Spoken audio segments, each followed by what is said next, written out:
Hello, testing 1, 2. Hello, testing 2, 3. Hello, testing 3, 4. Hello, testing 4, 5. Hello, testing. I really wish I had a catchy catchphrase like, hello, my freaky darlings. Welcome back. We've got a studio audience this time. Look at me, studio audience. Look at me. Look is not looking at me. It must be time for One Take News.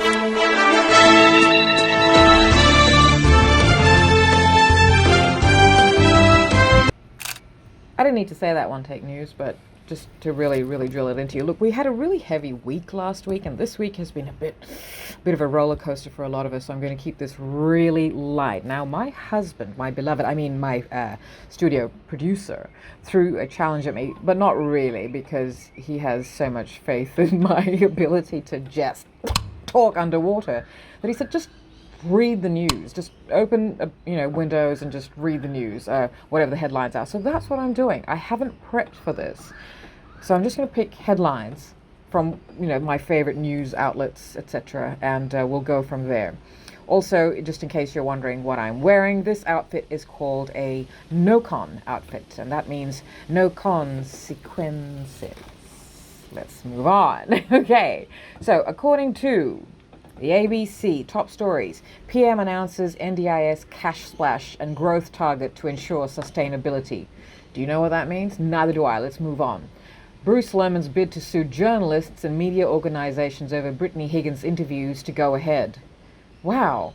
So the media is reporting on its own demise. Now, this is a whole lot of crazy stuff happening in here, because we also need to talk about Albanese, our prime minister, who is supposedly going to our prime menaces, one of our prime menaces in Australia, Carl Sandilands. He's got some huge party going on. And the rest of us are thinking, why? Carl Sandilands is trash. But anyway, here we go.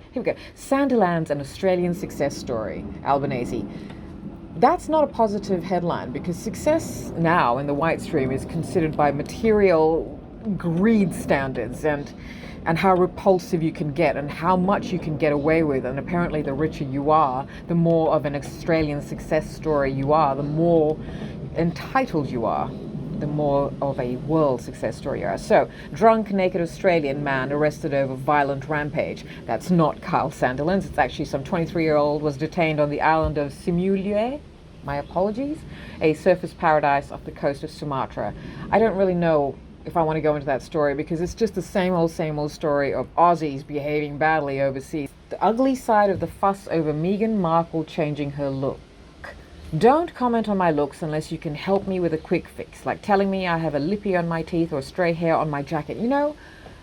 I get that. This is an article that interests me because it's more about the minority, like women. Because women we always have to check our lipstick. Guys have never had to go bare their teeth at people. Like before we started recording, I was saying that, gosh, I'm such a diva. If I needed a makeup artist and stuff like that, I'd be fussing, be like, oh, is my nose okay? But guys are like, yeah. So let's see what's happening in Al Jazeera. I love Al Jazeera. Air raid alerts sound throughout Ukraine. Multiple regions hit. Ah, gosh. Related stories to that is Ukraine has received 98% of promised combat vehicles. And the Russia-Ukraine war. No. First of all, let's rename that. This is Putin's war on Ukraine. Putin's war on the world. Putin against humanity. And Ukraine gains an edge in Kherson as counteroffensive nears. It's so scary. I really feel for everybody in Ukraine, and it's still a bit of a shock, but now Ukraine is understanding how the rest of the world feels. Now Ukraine is going towards, say, Syria level or any other country right now that has been experiencing war and being ravaged of life in the last few decades, centuries. So now Europe is back in the thick of it after decades. Cost of living, someone is going to die somewhere. So the most read articles on Al Jazeera today. Hello, someone's saying hello. That is unfortunately one of the drawbacks of being in an open air studio, but hey, you saw our studio audience, so there's some advantages too. Anyway, air raid alerts sound throughout Ukraine, multiple regions hit. Iran seizes oil tanker trying to flee in Gulf waters. Can you picture the oil tanker trying to flee? Moving on.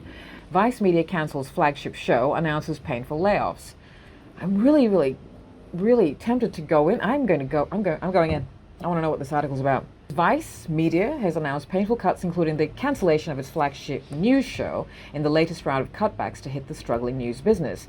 Vice Media cancelled their flagship news show because the Stylanders One Take News is taking over ratings.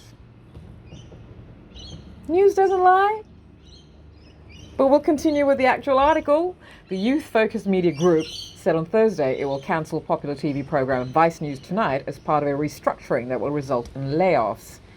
In response to the current market conditions and business realities facing VMG and the broader news and media industry, we are moving forward on some painful but necessary reductions, primarily across our news business. Let's go back to that youth-focused media group. I think that therein lies the issue and the possible solutions. There is a reason why there seems to be a reset. And we talk about this, Duane and I talk about this a lot in many of our conversations on Radio Fly, how everything old is new again or has re-emerged because, well, everybody had their chance. But after the 90s, when the reins were forcibly taken over by, greenhorns, what's happened? Yeah, there's a lot of talk. There's a lot of diversity. There's a lot of inclusivity, which, by the way, I need to talk to you about this word because nothing of that word is as inclusive as you think it is. Who's doing the including?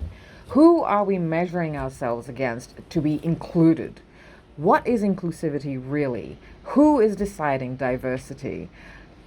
Let's go to The Guardian, because The Guardian currently is doing something, this whole big thing, making a song and dance about it on their Instagram account, about how they're being ultra woke, so woke they're insomniacs. They're researching their past as slave owners, and now they've come across the fact that the royal family were bona fide slave owners, not just colonizers and murderers of the world.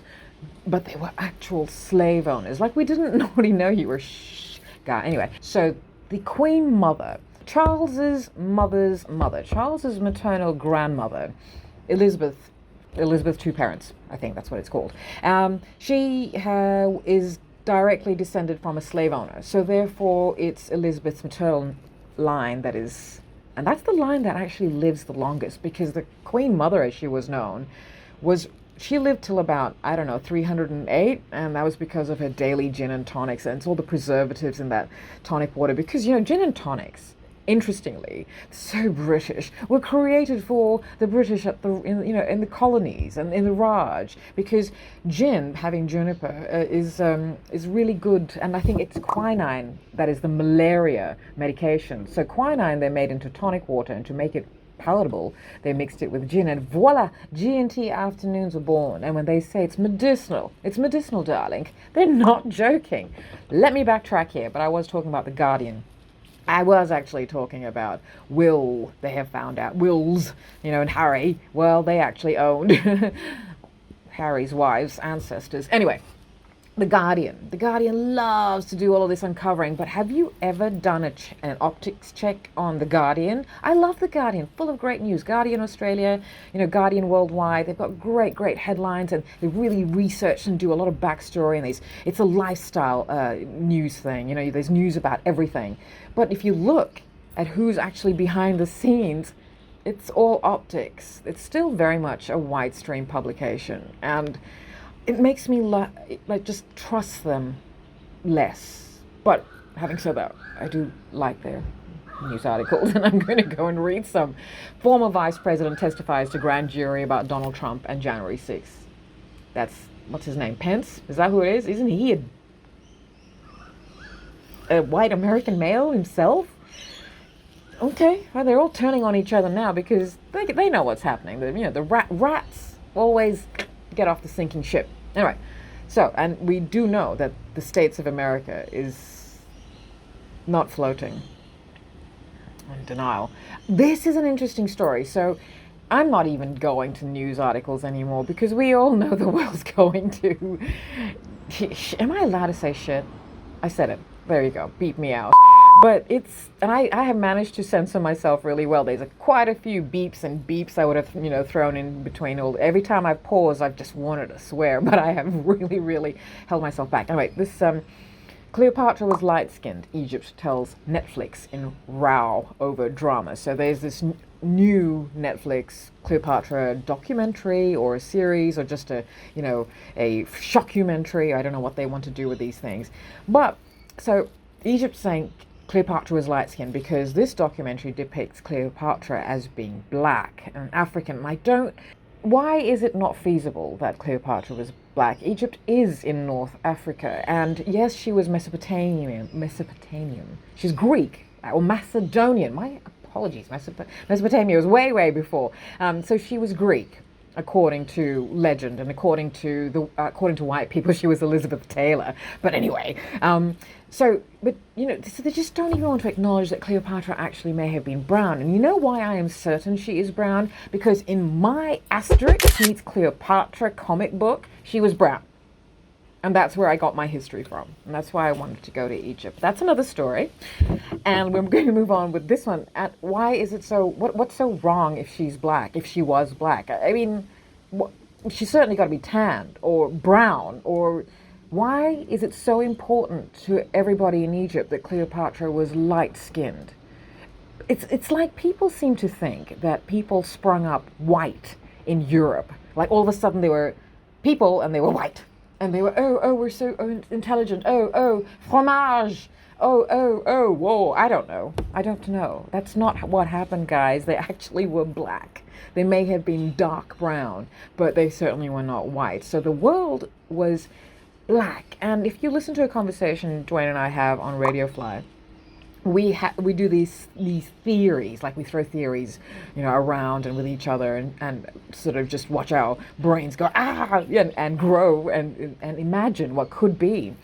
So we feel like perhaps when it happened, when the four-legged turned into the two-legged, and then very soon after the fur started to drop, and because the underbellies of animals are always lighter skinned, the sides, the parts that don't get to see the sun are not colored, they're melanin-less. Anyway, so it is feasible that when we started walking, then the fur fell off, we were pale-skinned.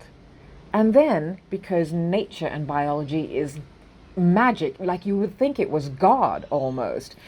Well, what happened is that because this is a planet ruled by the sun and we're all kind of new at this, the sun reacted with the chemicals in this newly created body and this evolutionary marvel and created a natural sunscreen called melanin. And the ones who couldn't handle all that stuff, well, they, kind of went somewhere else, or maybe it was all just getting too big, maybe there wasn't enough food, who knows, but these people moved on. Anyway, that was this. So why isn't it feasible that Cleopatra is black? You really have to ask yourself why you don't want her to be black. Speaking of what are we talking about? Games. This is really annoying me, and I've got to find it because it's about rugby. And for those of you who don't know, which is all of you, including our studio audience, but hopefully you do know now, I used to be a rugby journalist because I was rugby mad. And again, cross-plug time, Radio Fly. Duane and I talk about this on one of our recent episodes about our, how we used to love rugby and why we no longer love rugby, and it's got a lot to do with how things are done now. Not for love, not for country, but for territory and for capital gain. But we're going to talk about this article quickly. The Wallabies to wear white at World Cup under contentious colour blindness policy. Now, the Wallabies have to wear a white jersey because they cannot clash with another, excuse me, my necklace is falling, with other nations.